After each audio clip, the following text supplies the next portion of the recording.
Assalamualaikum warahmatullahi wabarakatuh. Di sini saya ingin menjelaskan tentang manajemen perusahaan. Secara umum, manajemen perusahaan adalah serangkaian unsur dalam perusahaan sebagai proses memimpin, mengarahkan, dan mengadministrasikan sumber daya yang dimiliki perusahaan. Definisi manajemen perusahaan menurut para ahli. Yang pertama, menurut Georgi Erteri.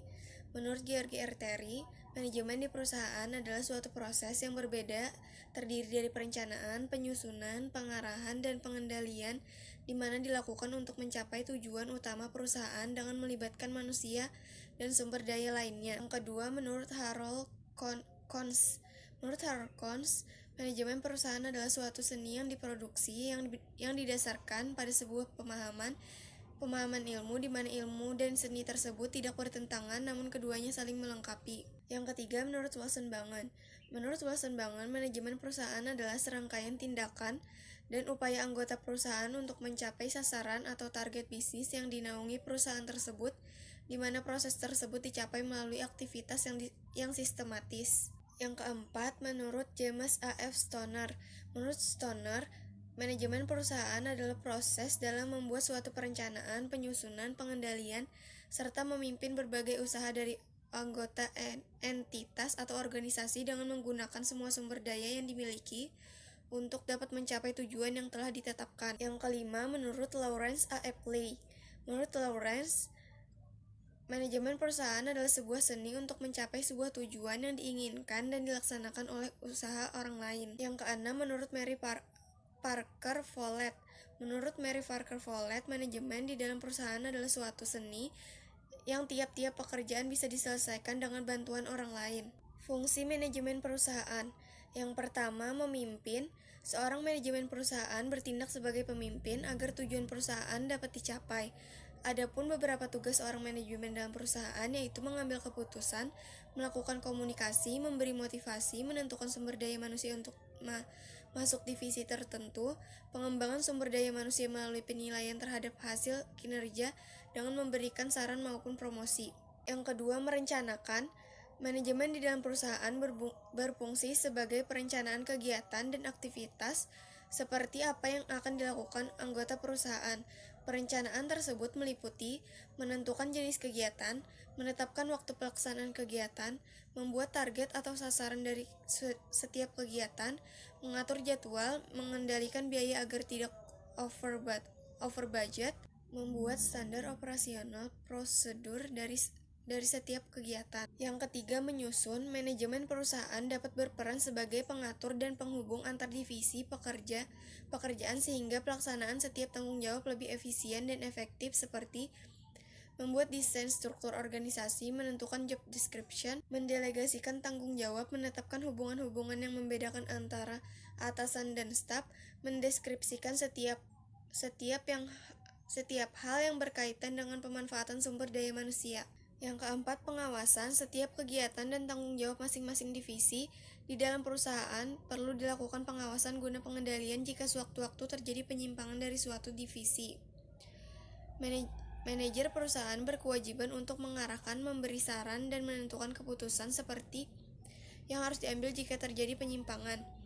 Kegiatan pengawasan, pengendalian, dan pengamatan meliputi perkembangan pekerjaan, pengukuran hasil pekerjaan, melakukan tindakan koreksi, dan perbaikan terhadap kesalahan. Tingkatan manajemen perusahaan. Yang pertama ada top management, yang kedua middle management, yang ketiga lower management. Jika mengacu kepada kemampuan material dan kemampuan berpikir, maka mereka yang berada pada tingkatan tertinggi akan dituntut kemampuannya dalam hal konseptual, sedangkan mereka yang posisinya berada di level bawah akan dituntut kemampuannya dalam hal teknis operasional dan kemampuan mikro. Tugas manajemen perusahaan. Yang pertama, human resource.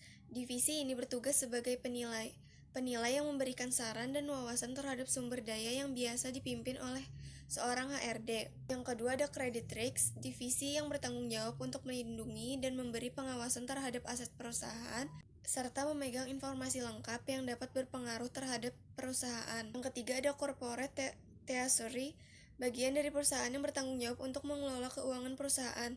Divisi ini bekerja sama dengan bagian finance dalam hal pengelolaan kas, perusahaan untuk memastikan hal keuangan perusahaan dalam keadaan sehat. Yang keempat, compliance, definisi yang bertindak untuk mengidentifikasi dan memberi bimbingan terhadap pelanggar aturan, serta mendesain aturan yang efektif untuk mendukung komitmen perusahaan.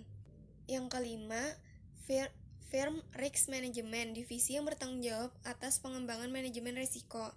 Beberapa proses yang dilakukan dalam pengelolaan risiko yaitu identifikasi risiko, analisis risiko, evaluasi atau mengurutkan risiko, mengatasi risiko, memantau dan meninjau risiko. Yang keenam ada firm strategi dan execution, bagian dari perusahaan yang bertanggung jawab untuk membantu dalam pengambilan keputusan. Yang ketujuh, finance division, bagian dari perusahaan yang membuat dan melaporkan catatan keuangan perusahaan kepada pemimpin.